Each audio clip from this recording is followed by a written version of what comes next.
Nos terrasses, on les a d'abord recouverts d'une couche de PDM. Alors le PDM, c'est une membrane qui certes n'est pas super écologique non plus, il ne faut pas en disconvenir, mais par contre c'est peut-être la couverture de toiture la moins dérangeante pour les toitures plates par rapport à tous les produits de bitume ou autres.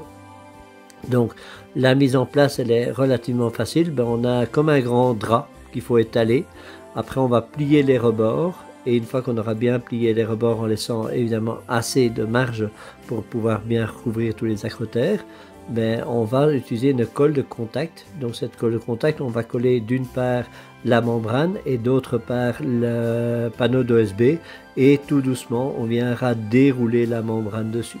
Comme on a prévu des petits bords sur les côtés, ça nous laisse de la marge du passage en tout cas, et de cette manière-là, on risque jamais de mettre nos pieds sur la colle. C'est une colle de contact, donc si vous n'avez collé qu'une partie, elle n'adhère pas. C'est l'adhérence des deux l'ensemble qui est important. Par contre, ce qui est important, c'est qu'il n'y ait pas de bulle d'air. Vous allez voir, on vient de secouer le drap et effectivement, à ce moment, on déroule tout à fait progressivement les deux ensemble. On a tracé une ligne au sol pour bien suivre une ligne droite, comme ça on est certain de l'axe dans lequel on est en déroulé. Et on suit progressivement, et ainsi de suite, jusqu'au bout.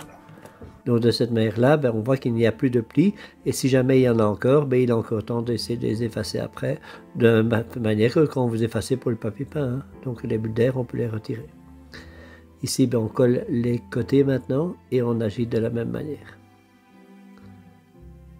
Donc on a été jusqu'au bord, maintenant on va remonter sur le pan de mur.